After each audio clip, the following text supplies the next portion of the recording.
Assalamualaikum warahmatullahi wabarakatuh. Kami dari kelompok satu ingin mempresentasikan hasil kerja kerja makalah kami, yaitu tentang tema yang berpengaruh pada diferensiasi produk dan diferensiasi layanan terhadap keputusan pembelian smartphone Oppo F5 Pro. Di sini ada rekan saya yaitu Abdul Fakih, ada Vigo Alfian, di sini ada kata pengantar. Puji kami syukur panjatkan kehadirat Allah Subhanahu wa taala dengan rahmat dan karunia, taufik dan hidayah. Kami dapat menyelesaikan makalah tentang pengaruh diferensiasi produk dan diferensiasi layanan terhadap keputusan pembelian smartphone Oppo. Kami ucapkan kepada Ibu Riani Naufaila MM selaku dosen mata kuliah kuantitatif. Kita lanjut ke daftar isi. Daftar isi ada kata pengantar, ada daftar isi, ada bab 1 tinjauan pusaka, yang kedua ada bab 2 metode penelitian, yang ketiga ada bab 3 pembahasan. Yang selanjutnya akan dijelaskan oleh Mas Abdul. Bab 1 Pertinjauan pusaka. Definisi konseptual variabel. Menurut Porter, diferensiasi produk adalah perusahaan tertentu yang memiliki identifikasi merek dan keseimbangan pelanggan yang disebabkan dari periklanan pelayanan pelanggan, perbedaan produk di masa lalu, atau juga sekarang karena perusahaan pertama yang memasuki industri. Sedangkan pengertian diferensiasi sosial adalah suatu pembedaan antara masyarakat ke dalam golongan atau kelompok secara horizontal. Kartajaya. Menurut Kartajaya dalam Saifrijal 2007, diferensiasi adalah semua upaya yang dilakukan untuk membedakan dari pesaing lain baik konten, what to offer, konteks, how to offer, dan interfaktur enabler. Next. Teori diferensiasi produk sebagai variabel. Diferensiasi produk menurut Coulter dan Keller 2013. Dalam pemasaran, strategi diferensiasi produk adalah segala sesuatu yang dapat ditawarkan kepada pasar untuk memuaskan suatu keinginan atau kebutuhan, termasuk barang fisik, jasa, pengalaman, acara, orang, tempat, properti, organisasi, informasi, dan ide. Next. Teori diferensiasi layanan sebagai pengaruh terhadap keputusan pembelian variabel. Diferensiasi pelayanan adalah suatu bentuk meningkatkan pelayanan dan mutu di dalamnya, tergantung nilai yang berbeda dalam memberikan penawaran pelayanan kepada pelanggan.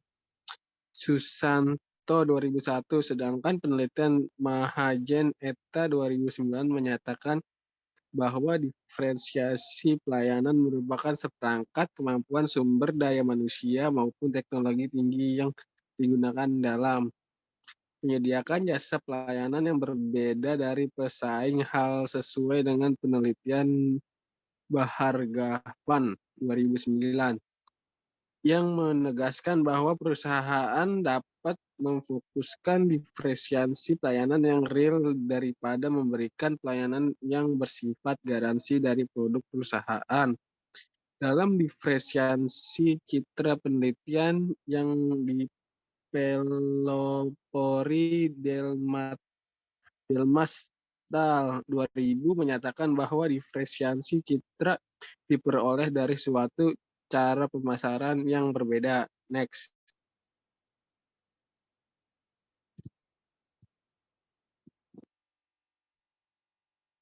Teori keputusan terhadap produk pembelian variabel Y.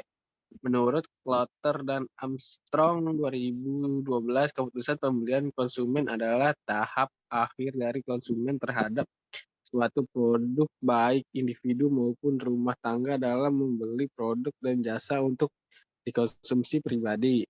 Keputusan pembelian dapat diartikan sebagai langkah yang dilakukan oleh konsumen sebelum melakukan pembelian suatu produk dengan membandingkan kelebihan dan kelemahan suatu produk. Armstrong dan Klotter 2015, keputusan pembelian yang diambil oleh konsumen merupakan sekumpulan dari keputusan-keputusan yang sudah direncanakan terlebih dahulu. Next.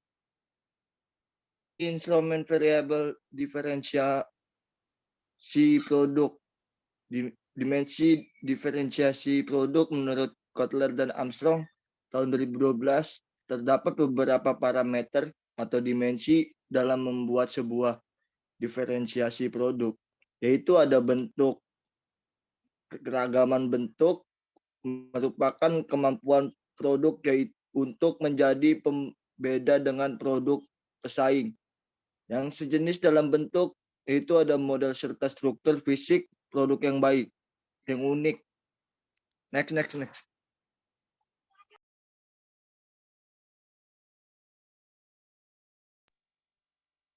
Kisi-kisi instrumen variabel diferensiasi layanan X2. Tiap dimensi ini mempunyai indikator tersendiri yang dikenal dengan indikator kualitas pelayanan, yaitu sebagai berikut.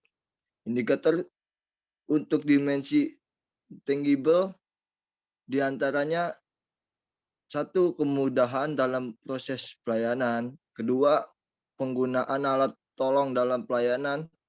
Yang ketiga, ada penampilan dalam melayani pelanggan.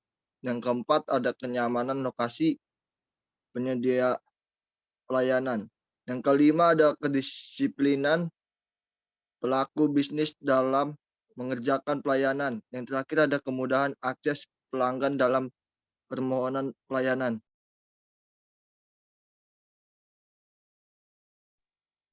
Kisi-kisi instrumen variabel keputusan pembelian Y.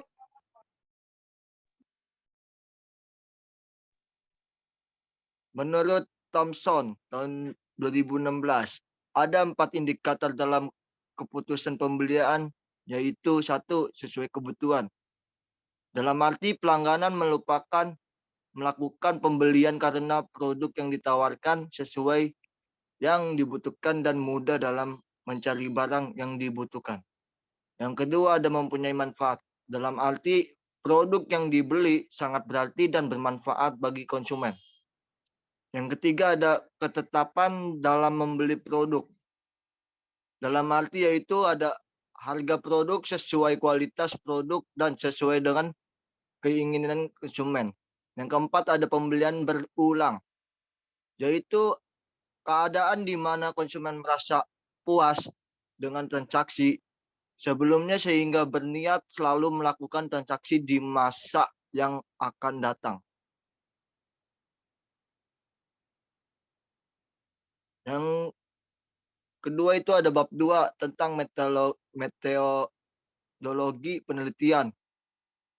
Questionnaire variable table.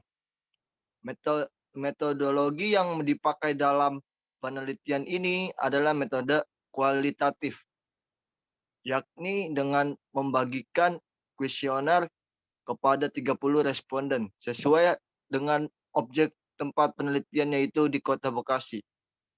Kuesioner variabel X atau dalam kurung disebut diferensiasi produk. Di sini di dalam tabel ini yang pertama ada produk handphone Oppo F5 Pro memiliki layar seluas 60 inch, berteknologi IPS LCD, kapasitif yang mendukung kenyamanan yang dioperasikan. Yang kedua ada produk handphone Oppo F5 Pro menggunakan bahan full mental yang disempurnakan dengan teknologi 2,5 2,5 kurve sehingga menjadikan tampilannya terlihat sangat elegan. Yang ketiga ada kamera belakang beresolusi 16 megapiksel dan depan 20 megapiksel yang memiliki Oppo F5 Pro memudahkan Anda untuk berselfie dan kapasitas RAM yang memberikan ruang lebih untuk menyimpan. Yang keempat ada produk handphone Oppo F5 Pro, desainnya mengikuti perkembangan zaman. Yang kelima ada produk handphone Oppo F5 Pro memiliki warna bervariasi.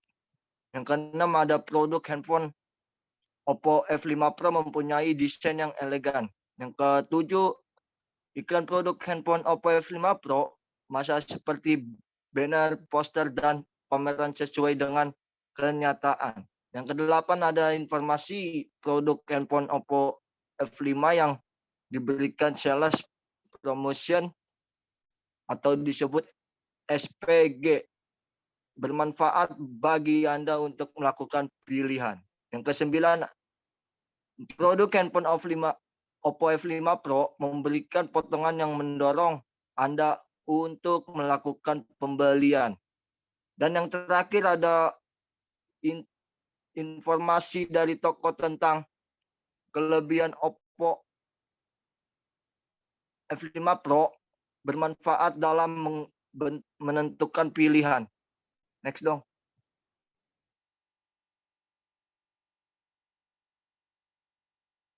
Questionnaire variable X2. Nomor 1, perusahaan Oppo sering memberikan promosi penjualan dalam berbagai bentuk, seperti halnya diskon, cashback, dan lain-lain. Yang kedua, dalam melakukan promosi penjualan, perusahaan smartphone Oppo selalu mengedepankan kualitas dari produksinya. Yang ketiga, ada perusahaan Oppo memberikan promosi penjualan sesuai dengan keinginan dan kebutuhan konsumen, sehingga hal tersebut memberikan kenyamanan untuk konsumen. Yang keempat, itu ada Oppo memberikan promosi penjualan dalam jumlah yang relatif besar dibandingkan dengan smartphone yang merek lain. Yang kelima ada Oppo memberikan promosi penjualan dalam rentang waktu yang relatif lama. Yang keenam juga Oppo memberikan promosi penjualan pada waktu yang tepat pada hari-hari tertentu dan kondisi tertentu, seperti tanggal muda, tanggal merah, dan Sabtu, Minggu. Yang ketujuh, produk smartphone Oppo adalah pilihan yang paling tepat untuk melakukan keputusan pembelian jika dibandingkan dengan merek smartphone yang lain. Yang kedelapan, produksi smartphone Oppo memberikan keyakinan dan kepercayaan penuh kepada konsumen atas produknya. Yang kesembilan, konsumen melakukan pencarian informasi, keunggulan dan kekurangan produk smartphone Oppo sebelum melakukan pembelian. Yang terakhir, yang ke-10, produk smartphone Oppo memiliki reputasi yang baik di mata masyarakat atau konsumennya. Next. Questionnaire variable Y.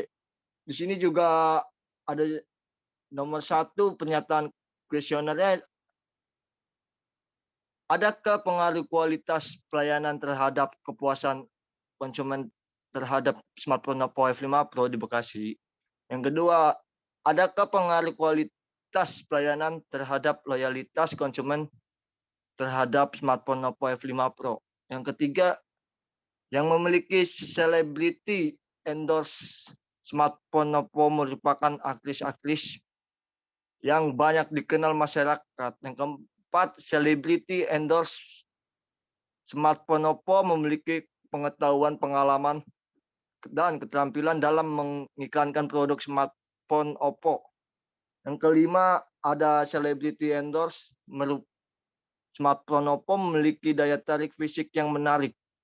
Yang keenam, selebriti endorse smartphone Oppo dipandang mampu memikat dan memukau di dalam iklan.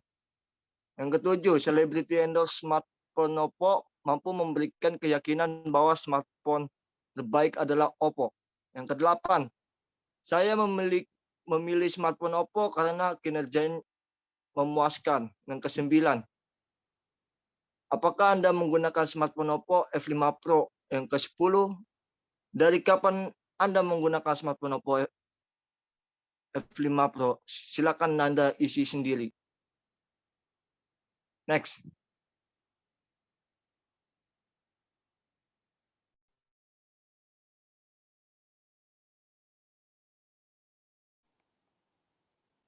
Bu, maaf ya kalau ini saya sendiri, soalnya tadi Zoom-nya agak ada putus-putus sama video teman anggota kelompok saya, Bu. Nah, saya akan menjelaskan pembahasan bab 3, yaitu hasil uji Fadilitas dan reliabilitas X1. Yaitu kita copy dari Microsoft Excel, responder dari Microsoft Excel-nya, kita copy dari pernyataan 1 sampai pernyataan 10 sampai totalnya saya copy dan saya ganti butir 1, butir 2, butir 3 sampai butir 10.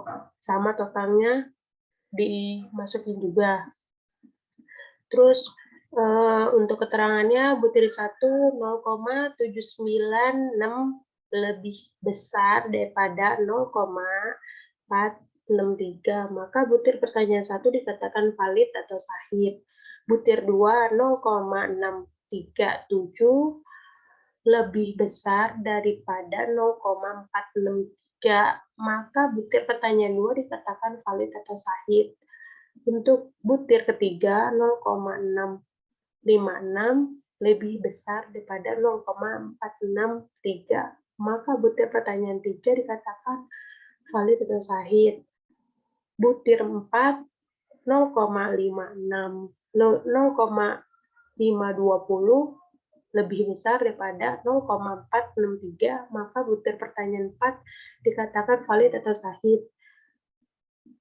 Butir 5 0,498 lebih besar daripada 0,463, maka butir pertanyaan dikatakan valid. Yang kelima dikatakan valid atau sahih. Yang keenam 0,781 lebih besar daripada 0,463, maka butir pertanyaan 6 dikatakan valid atau sahih. Yang ketujuh, butir 7 0,736 lebih besar daripada 0,763, maka butir pertanyaan dikatakan butir pertanyaan 7 dikatakan valid atau sahih.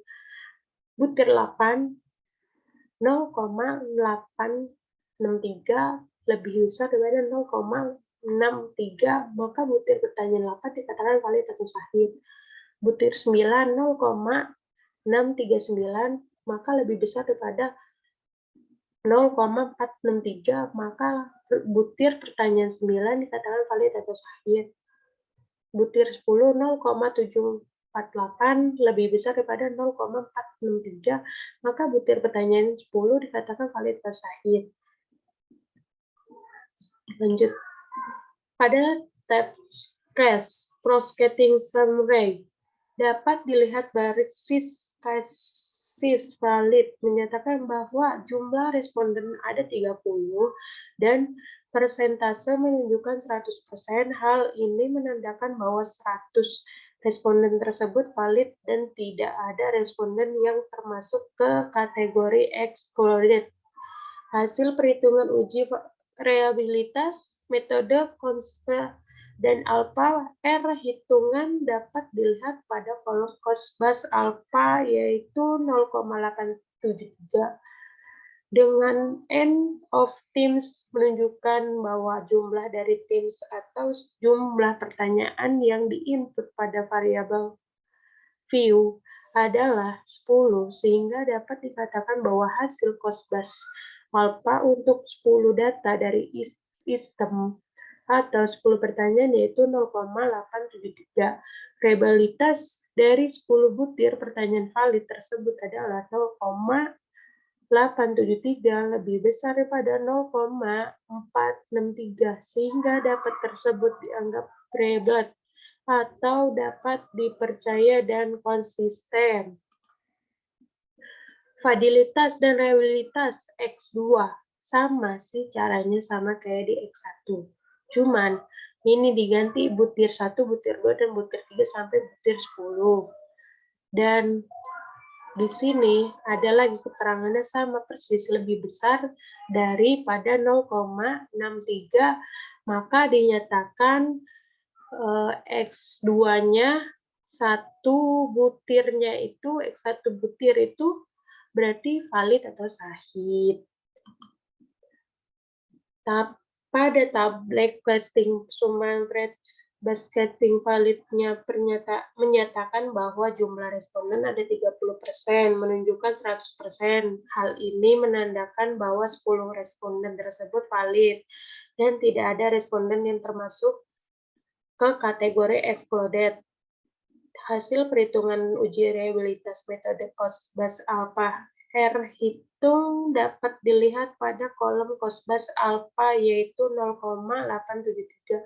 Dengan N of teams menunjukkan bahwa jumlah dari teams atau jumlah pertanyaan yang diinput pada variabel view adalah 10%, sehingga dapat dikatakan bahwa hasil Cosbas-nya apa untuk 10 data dari teams atau 10 pertanyaan yaitu 0,873. Reliabilitas dari 10 butir pertanyaan valid tersebut adalah 0,920 lebih besar daripada 0,403 sehingga data tersebut dianggap variabel atau dapat dipercaya dan konsisten. Sama ya caranya kayak X1 dan X2. Dan ini juga sama. Dan yang ketiga, konvensi kolerasi. Hipotesis 1 terdapat atau tidak terdapat pengaruh variabel X1 terhadap Y. Hipotesis 2 terdapat atau tidak terdapat pengaruh variabel X2 terhadap Y. Hipotesis 3 terdapat atau tidak terdapat pengaruh variabel X1 dan 2 X2 terdapat variabel Y. Hipotesis 1 variabel X1 terhadap variabel Y. Ini ya hasilnya yang saya ambil dari SPSS. Terus kesimpulannya variabel X1 pengaruh positif dan signifikannya tinggi karena dapat dilihat dari tabel bawah ini, signifikannya di bawah 0,01 yaitu 0,000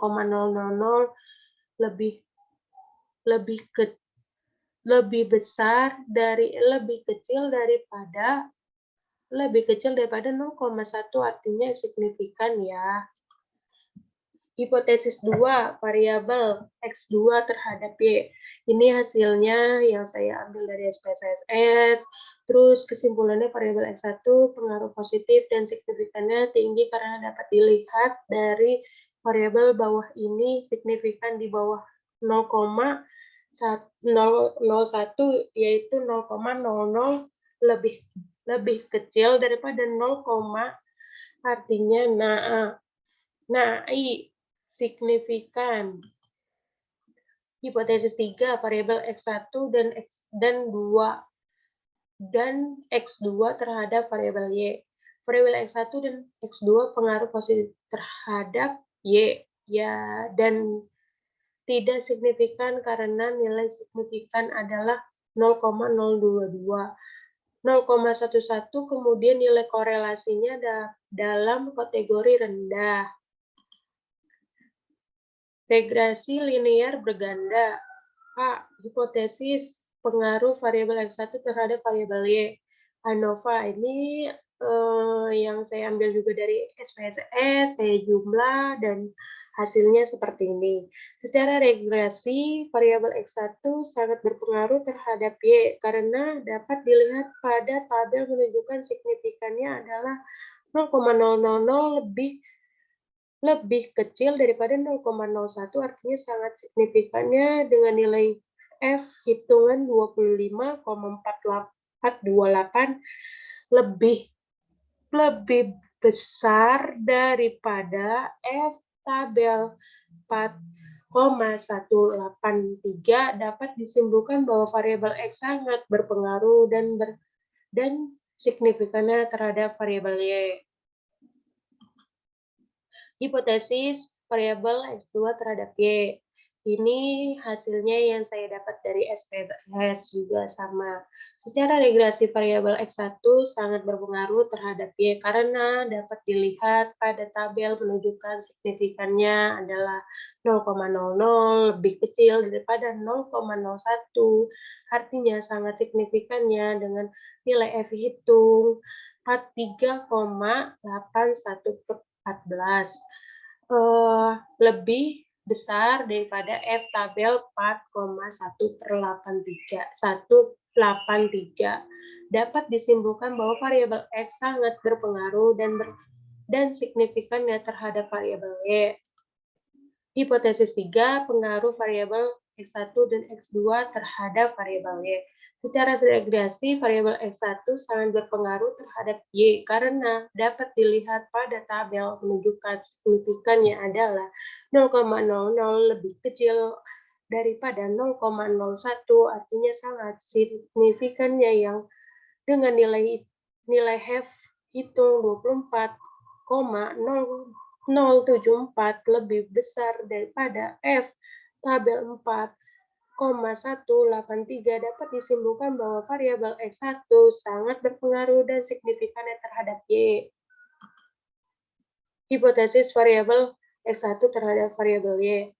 Dari tabel tersebut dapat dilihat bahwa R-squared-nya senilai 0,4779 setara dengan 47,9%, artinya definisinya variabel X1 sangat berpengaruh terhadap variabel Y yang berpengaruh sebesar 47,9%. Hipotesis 2, variabel X2 terhadap Y. Ini modelnya summary ya.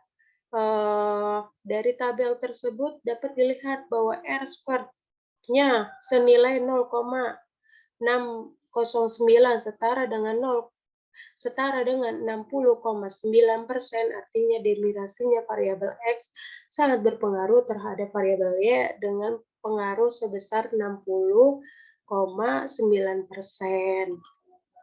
Hipotesis 3, pengaruh variabel X1 dan X2 terhadap variabel Y. Variabel tersebut dapat dilihat bahwa R-squared-nya senilai 0,641 setara dengan 64,1%, artinya definisinya variabel X1 sangat berpengaruh terhadap variabel Y dengan pengaruh sebesar 64,1%. Ini daftar pusakanya ya.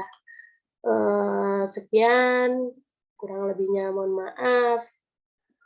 Wabillahi taufiq hidayah. Wassalamualaikum warahmatullahi wabarakatuh. Oh iya Bu, saya juga mau minta maaf Bu kalau presentasi kelompok kami ada yang kurang. Mungkin dari SPSS-nya, terutama SPSS saya tidak bisa diupload ke sini dikarenakan karena Zoom-nya juga tidak memungkinkan dengan waktu yang sangat sedikit. Saya mohon maaf jika SPSS-nya tidak bisa saya gunakan untuk menghitung atau membahas dalam makalah yang saya presentasikan dan saya jelaskan tadi. Saya minta mohon maaf banget ya Bu. Kurang lebihnya mohon maaf. Bila taufiq hidayah. Wassalamualaikum warahmatullahi wabarakatuh.